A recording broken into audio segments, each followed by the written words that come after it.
Rocket jumping is one of the most recognizable moves in all of gaming. It was first discovered in a couple of old first-person shooters called Doom and Quake, and it has exploded in popularity since then, showing up in more games than I can even count. But you might have heard that the developers of Doom and Quake didn't actually intend for players to launch themselves around with their rockets. They had no idea that this would be a thing in their game. It happened completely by accident. So that begs the question, if rocket jumping wasn't intentionally designed by id Software, is rocket jumping a glitch? A bug? An exploit?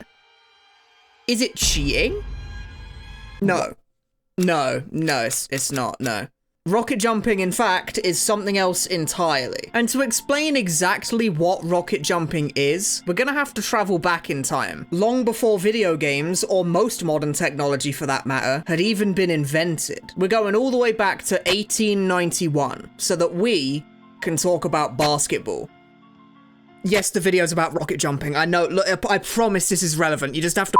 Back in 1891, a guy called James Naismith worked at a university in Springfield, and he taught physical education. It was a harsh winter, and he was tasked with coming up with a game that the track athletes could play indoors that would keep them in shape. And he came up with what we today would call basketball. The goal was raised above the ground so nobody could be a dedicated goalkeeper. You weren't allowed to touch other players in any way, and whilst you had the ball in your hands, you weren't allowed to move. You had to pass the ball before you could start running again. All of these rules existed to make the game safe so nobody would get hurt trying to play it. And basketball became extremely popular very quickly at the university. But students who took the game seriously started to notice something funny about the rules. The rules simply stated that you couldn't move whilst the ball was in your hands. So what if instead of passing the ball to someone else, I instead passed the ball to myself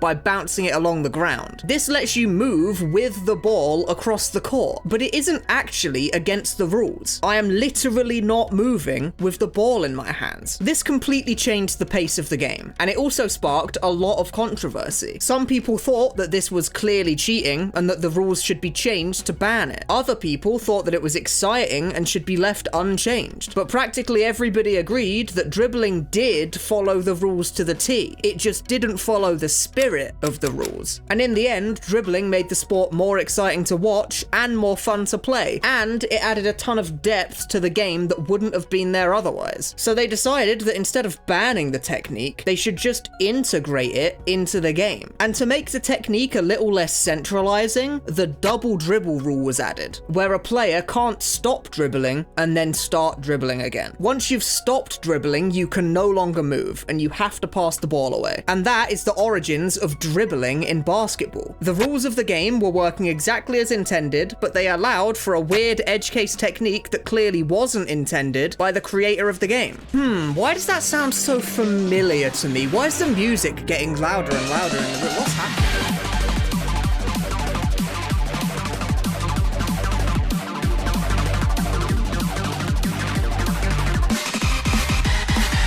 This is what we in the video game world would call emergent gameplay, where multiple rules or mechanics that are working exactly as they're intended to interact with each other in a way that the developers may or may not have intended. Rocket jumping is one of the most iconic examples of this. In Quake, there are two mechanics that interacted with each other to allow rocket jumping to be created. Number one, rockets explode on contact with enemies or the ground, and the explosion deals a large amount of knockback to whatever it hits. Number two, rocket explosions don't just deal damage to enemies, they also deal damage to the player that fired them. This is meant to add some risk to the weapon, where you might not want to use it in close quarters combat. But these two things interact with each other in a funny way. So instead of shooting rockets at enemies to damage them and knock them around, I can instead shoot myself with the rockets, which damages me and launches me around. It's incredibly simple, and the developers over at id Software did not see it coming. When did you first discover rocket jumping in Quake? Pretty soon after the game was released.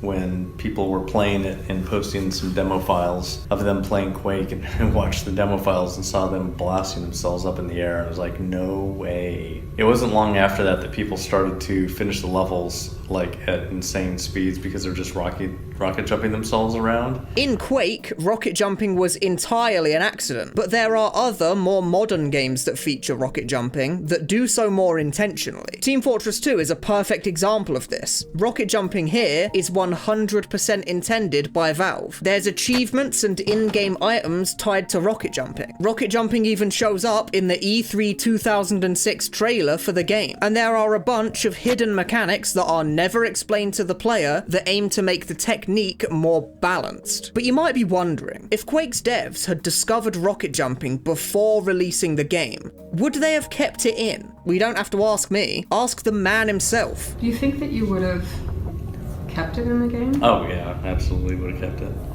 Yeah, I mean, we kept lots of little bugs that were in Doom 2 because they were really great, and if you're really good, you can use them. Rocket jumping, despite not being intended, made the game more fun. Quake is a fast-paced first-person shooter, and rocket jumping only made the game even faster, so they left it in. And if you go looking for them, there are examples of Emergent gameplay literally everywhere you look. Bunny hopping, shell jumping, wave dashing, air strafing, attack moving, Korean backdashing. This sort of thing shows up literally everywhere. And in rocket jumping's case, this Emergent gameplay property has survived through the ages and has influenced gaming in unbelievable ways. But it's also not hard to find examples of Emergent gameplay where the outcome on the game was less than desirable. Let's take a look at another Valve game you might have heard of called Counter-Strike. But not this one. This one's too recent. I'm talking about these ones. You might have heard of a technique called bunny hopping, where you can utilize the air strafing mechanics of Source games, combined with the fact that you don't lose much move speed if you only touch the ground for a short amount of time, to travel insanely fast across the map. Way faster than Valve ever intended. Bunny hopping is really fun to do, and any match of an old Counter-Strike title that had a good bunny hopper in it ended up being insanely fast-paced, where the speed of the guy bunny hopping essentially dictated everything about the match. But there's just one problem with that. Counter-Strike isn't meant to be fast-paced. The game is designed for slow-paced strategic gunplay, not for flying around the map at 1,000,000 miles an hour all the time. But despite Valve's best efforts to make a genre-defining tactical shooter, people were flying all over the place, with players like the infamous Foon making a name for themselves by being insanely good at bee-hopping. This just couldn't be left in the game. It had to be removed for the sake of the game's longevity. So Valve did exactly that, and bee-hopping in the modern Counter-Strike titles technically still exists, but in an extremely nerfed state. So it's no longer possible to just appear in front of the enemy team's face right after the round starts. When Emergent gameplay benefits the game, when it makes the game more fun, when it leans in the same direction as the core design philosophies that the developers had in mind from the start, then it can make a game better. It can single-handedly bring an audience to your title that would have never played it otherwise. Smash Melee might be a perfect example of this. There's just simply no way that this 23-year-old party game would have survived all this time if wave dashing didn't make the game as fast-paced as it is. But when the Emergent gameplay mechanic negatively impacts the regular intended gameplay, then suddenly it stops being so fun, and it needs to be addressed. But now we arrive full circle. Is rocket jumping a glitch? No.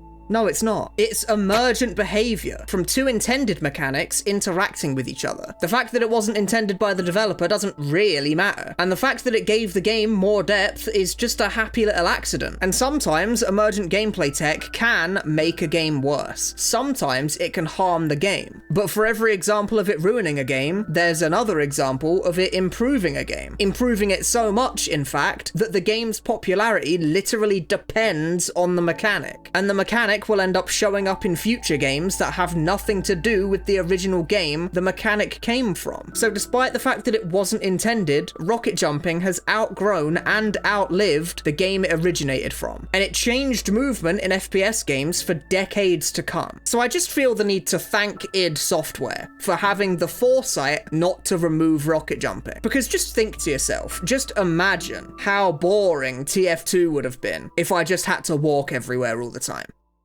Before I end this video, I just want to make a little announcement. An announcement that I finally made at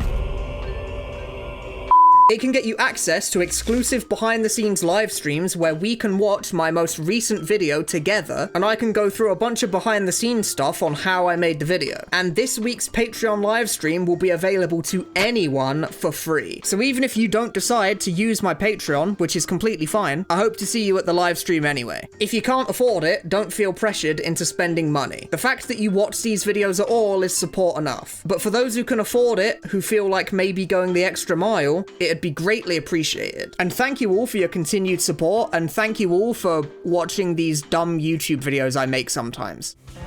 Thanks for watching.